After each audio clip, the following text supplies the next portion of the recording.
श्रीकृष्ण गोविंद श्रीकृष्ण गोविंद हरे मुरारे हे नाथ नारायण वासुदेव श्रीकृष्ण गोविंद गोविंद. श्रीमद भागवत कथामृत भाग 17. अध्याय 24. विदर्भांच्या वंशाचे वर्णन.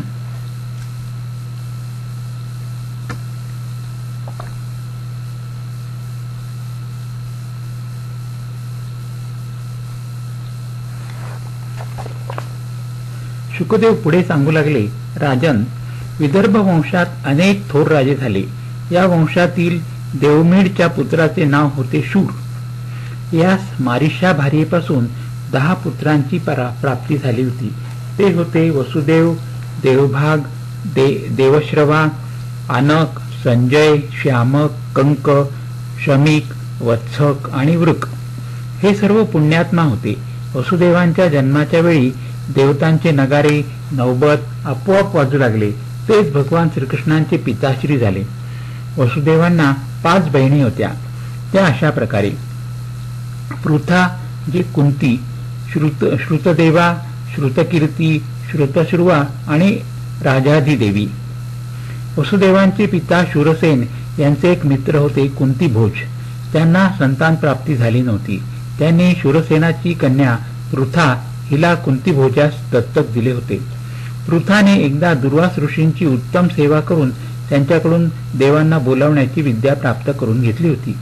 एके दिवशी उत्सुकतावश त्या विद्येचा प्रभाव पाहण्यासाठी पृथाने परमपवित्र भगवान सूर्यांचे आवाहन केले. त्याच वेळी भगवान सूर्यनारायण तेथे प्रकट झाले. त्यांना पाहून कुंतीचे हृदय विस्मयाने भरून गेले. तिने म्हटले, भगवंत, मला क्षमा करा. मी तर सहज पाहावे म्हणून हा प्रयोग केला होता.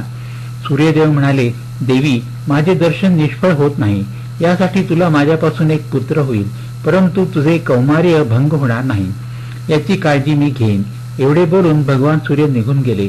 त्याच वेळी एक सुंदर आणि तेजस्वी शिशु उत्पन्न झाला. तो दिसण्यास दुसऱ्या सूर्याप्रमाणे होता. पृथा लोकनिंदेपासून घाबरली. तिने त्या सुंदर बालकास एका सुपात घालून नदीच्या पाण्यात सोडून दिले. त्यावेळी तिला झालेल्या दुःखाचे वर्णन शब्दात करता येणे शक्य नाही. त्याच पृथाचा विवाह तुमचे परमपितामहा पांडुशी झाला होता. पृथाची धाकटी बहीण श्रुतदेवाचा विवाह कुरुष देशाचे अधिपती वृद्ध शर्मा बरोबर झाला होता. त्या दाम्पत्यास एका पुत्राची प्राप्ती झाली होती. त्याचे नाव होते दंतवक्र. पूर्वजन्मात हा सनत कुमारांच्या शापाने हिरण्याक्ष झाला होता. आनक दुंदुभी वसुदेवास पौरवी, रोहिणी, भद्रा, मदिरा, रोचना, इला आणि देवकी अशा 7 भार्या होत्या. या पृथ्वीवर ज्या ज्या वेळी धर्माचा ऱ्हास आणि पापांची वृद्धी होते त्या त्यावेळी सर्व शक्तिमान श्रीहरी अवतार ग्रहण करतात. भगवंतांची मायाविलासच जीवांच्या जन्ममरणास कारणीभूत होते आणि भगवंतांचा अनुग्रहच मायेला वेगळे करून आत्मस्वरूपास प्राप्त करणार आहे. असुरांनी राजे लोकांचा वेश धारण करून अनेक अक्षौहिणी सैन्य जमा करून पृथ्वीस त्रस्त करून सोडले होते. त्यावेळी पृथ्वीचा भार उतरविण्यासाठी भगवान मधुसूदन ज्येष्ठ बंधू बलरामासह अवतीर्ण झाले. त्यांनी अशा काही अद्भुत लीला केल्या की त्यांची कल्पना देवता सुद्धा करू शकले नाहीत. भगवंतांनी पृथ्वीचा भार तर उतरविलाच, त्याचबरोबर कलियुगात जन्म घेणाऱ्या भक्तांवर अनुग्रह करण्यासाठी आपल्या परम पवित्र आणि दिव्य लीलांचे वर्णन श्रवण करणाऱ्या भक्तांची दुःखे दूर केली. भगवंतांचे यशगान लोकांना पवित्र करणारे तीर्थस्थान आहे. भगवंतांनी आपल्या प्रेमपूर्ण स्मिताने, मधुर भाषणाने, प्रसादपूर्ण वचनांनी लोकांना भारून टाकले होते. येथे अध्याय 24 संपन्न झाला आणि दशम स्कंद प्रारंभ होतोय. अध्याय 1. वसुदेव देवकी विवाह. कंस द्वारा देवकीच्या 6 पुत्रांची हत्या. शुकदेव परीक्षिताला सांगू लागले, राजन, त्यावेळी लाखो दैत्यांनी अत्यंत अहंकारी राजांच्या रूपात जन्म घेऊन जनतेला अगदी त्राही त्राही करून सोडले होते. ते भूमीला भारभूत झाले होते. पृथ्वीने गायीचे रूप घेतले आणि ती ब्रह्मदेवांकडे गेली. तिने पृथ्वीवरील दयनीय परिस्थितीचे वर्णन करून त्यांना सांगितले. ब्रह्मदेवांनी अत्यंत सहानुभूतीपूर्वक ते ऐकले आणि ते भगवान शंकर, इंद्र, गोमाता, पृथ्वीसह क्षीरसागराच्या तटावर गेले. ब्रह्मदेवांनी भगवान नारायणांची स्तुती केली. स्तुती करता करता ते समाधिस्थ झाले. त्या अवस्थेत त्यांनी आकाशवाणी ऐकली. ती अशी होती: भगवंतांना पृथ्वीच्या कष्टाची कल्पना आहे. तिचा भार हरण करण्यासाठी ते आपल्या संपूर्ण कलाशक्तीद्वारे पृथ्वीवर लीला करतील. तोपर्यंत सर्व देवतांनी अंशरूपाने यदुकुलात जन्म घेऊन भगवंतांच्या लीलामध्ये सहयोग करावा. वसुदेवाच्या घरी प्रत्यक्ष भगवान प्रकट होतील. त्यांची प्रियतमा राधिकेच्या सेवेसाठी देवांगनांनी गोपीच्या रूपाने जन्म घ्यावा. भगवान ज्येष्ठ भावाच्या रूपाने जन्म घेतील. भगवंतांची योगमाया सुद्धा अंशरूपाने भगवान अवतार ग्रहण करील. ब्रह्मदेवांनी वरील आश्वासन सर्वांना सांगितले. त्यावेळी सर्व देव अत्यंत आनंदाने आपापल्या स्थानी परतले. प्राचीन काळी मथुरेत यदुवंशाचे राजे राज्य करीत होते. त्यातील शूरसेनाचा पुत्र वसुदेव याचा विवाह उग्रसेनाची पुतणी देवकी बरोबर मोठ्या थाटात संपन्न झाला. 3-4 दिवसांचा हा मंगल सोहळा अत्यंत आनंदात साजरा झाला. आता नववधूस निरोप देण्याचा तो दुःखद क्षण आला. सर्वांचे डोळे पाणावले होते. विशेषत्वाने देवकीच्या पित्यास महाराज देवक यांना कन्या विरहाचे दुःख अधिक जाणवत होते. घोडे, हत्ती, दास, दासी आणि सर्व लवाजम्यासह वरात निघाली. देवकीचा चुलत भाऊ कंस स्वतः रथ चालवित होता.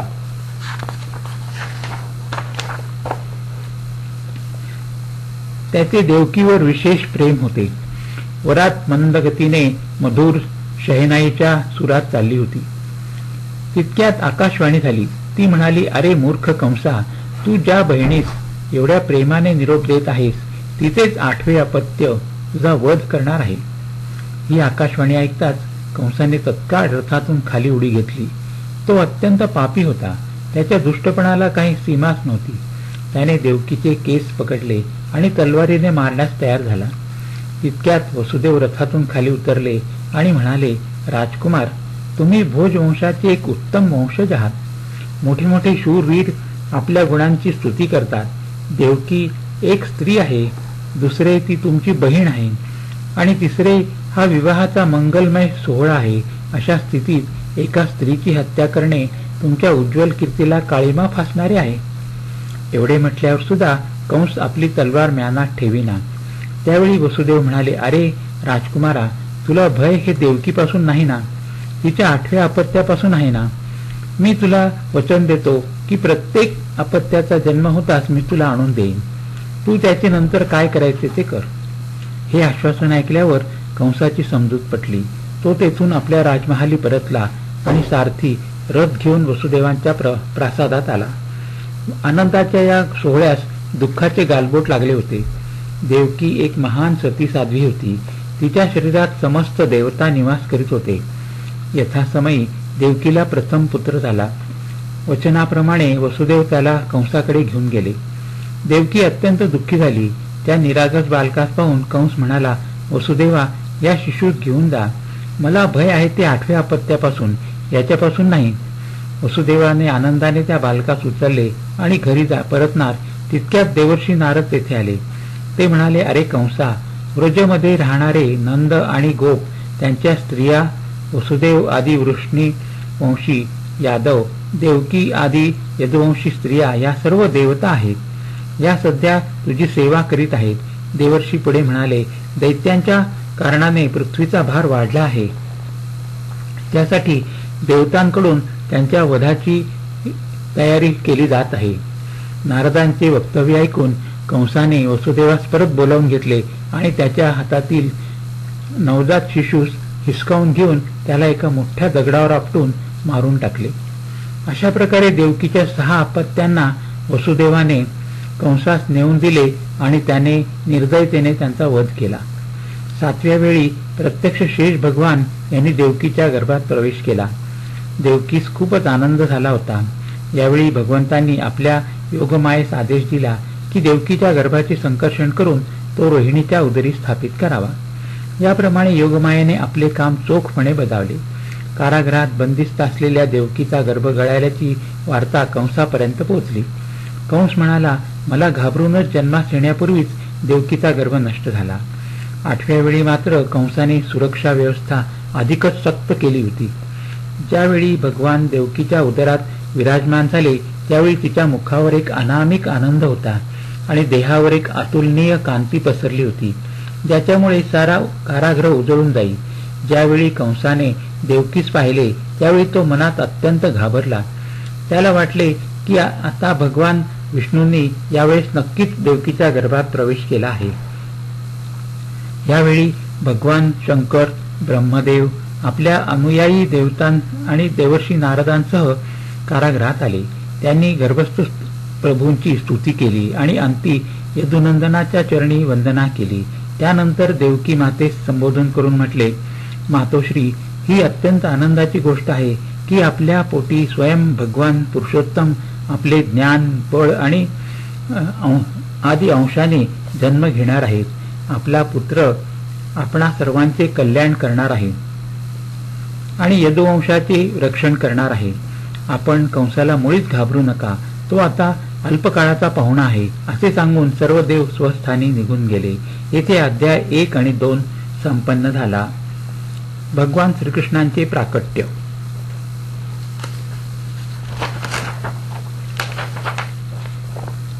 शुकदेव परीक्षिताला सांगू लागले, राजन, समस्त शुभगुणांनी युक्त अशी अत्यंत सुंदर वेळ होती. रोहिणी नक्षत्र होते. आकाशातील सर्व नक्षत्र, तारे, ग्रह शांत होते. दिशा स्वच्छ आणि प्रसन्न होत्या. नदीचे पाणी निर्मल झाले होते. रात्रीची वेळ असून सुद्धा पाण्यात कमलपुष्पे उमललेली होती. वनातील वृक्ष रंगीबेरंगी फुलांनी लखडले होते. पक्षी आपल्या मधुर स्वरात गायन करीत होते आणि भ्रमर आपल्या गुणगुणण्याने सारा परिसर पवित्र करीत होते. यावेळी मंद मंद वारा आपणामध्ये फुलांचा सुगंध भरून घेऊन आपल्या स्पर्शाने गोकुळवासियांना सुखवित होता. कारागृहात पुरेसा प्रकाश नव्हता.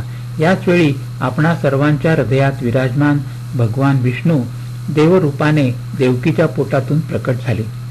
ज्याप्रमाणे पूर्व दिशेस 16 कलांनी परिपूर्ण असा पूर्णचंद्रमाचा उदय होतो, त्याप्रमाणे भगवान प्रकट झाले. वसुदेवांनी पाहिले की भगवंतांच्या हातात शंख, चक्र, गदा, पद्म धारण केलेली आहेत. त्यांच्या वक्षस्थलावर श्रीवत्साचे चिन्ह आहे.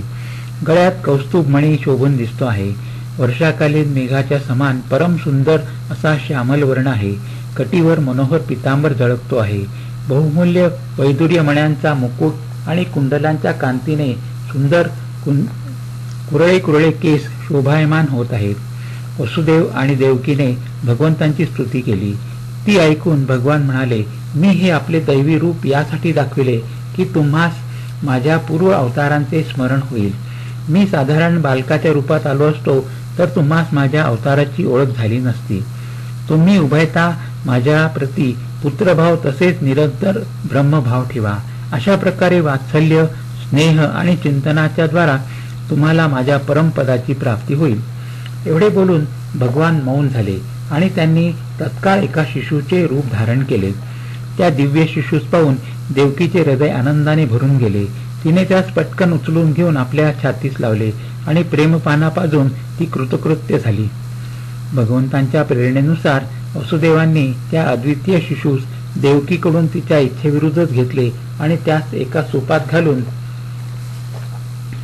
कारागृहातून ते बाहेर पडण्यास निघाले. त्यावेळी सर्व पहारेकरी गाढ निद्रेत होते, जणू काही अचेतन अवस्थेतच होते. कारागृहाची दारे आपोआप उघडली गेली. वसुदेव त्या शिशूस घेऊन निघाले. मार्गात यमुना नदी दुथडी भरून वाहत होती. वसुदेवांनी पाण्यात पाय ठेवताच पाणी वरवर चढू लागले. त्या अबोध बालकाने आपला पाय बाहेर काढून पाण्यात स्पर्श करताच ते पाणी तत्काळ खाली उतरले आणि जाण्यास मार्ग झाला. वसुदेव गोकुळात नंदाच्या घरी आले. घरातील सारेजण गाढ निद्रेत होते. वसुदेव यशोदेच्या कक्षात आले. यशोदा सुद्धा गाढ निद्रेत होती. तिच्या समोर एक सुंदर कन्या होती. आपल्या पुत्रास यशोदेसमोर निजवून तिच्या कन्येस घेऊन वसुदेव तातडीने यमुना ओलांडून परत कारागृहात आले. ते येताच पूर्वीप्रमाणे कारागृहाची सर्व दारे उघडली गेली आणि वसुदेव आत आले. थोड्याच वेळात सूर्योदय झाला. ती कन्या रडू लागली. तिच्या आवाजाने पहारेकरी जागे झाले. त्यांनी कन्येच्या जन्माची वार्ता कंसास कळविली. कंस रागाने लाल होऊन कारागृहात आला. देवकी कंसाला म्हणाली, अरे दादा, ही तर कन्या आहे. ही तुझ्यासारख्या शूरवीरास काय करू शकेल? परंतु कंसाने तिचे म्हणणे ऐकले नाही. त्याने देवकीच्या हातातून त्या सुंदर कन्येस ओढून घेतले आणि पायांना धरून तो गोलगोल फिरवू लागला. तितक्यात ती कन्या कंसाच्या हातातून निसटली आणि आकाशमार्गाने जाता जाता म्हणाली, अरे दुष्ट कंसा, तू मला काय मारशील? तुला मारणारा जन्माला आला आहे. हे देवीचे बोलणे ऐकून कंसाला अतिशय आश्चर्य वाटले. त्याने त्याच वेळी देवकी आणि वसुदेवांची कारागृहातून सुटका केली. तो अत्यंत नम्रपणे म्हणाला, माझी लाडकी ताई आणि भाऊजी, मी फार मोठा पापी आहे. राक्षस ज्याप्रमाणे आपल्या मुलांनाच मारून टाकतात, त्याचप्रमाणे मी तुमच्या 6 शिशूंचा वध केला. याचे मला अतिशय वाईट वाटते. मी एवढा दुष्ट आहे की माझ्यात करुणेचा लवलेश सुद्धा नाही. कंसाच्या या पश्चातापदग्ध वार्तालापानंतर वसुदेव देवकीने निष्कपट भावाने कंसाबरोबर वार्तालाप केला आणि त्याची अनुमती घेऊन ते आपल्या स्वतःच्या महालात त्यांनी प्रवेश केला. येथे अध्याय 3 आणि 4 समाप्त झाला. हरिओम दत्त, हरिओम दत्त, हरिओम दत्त.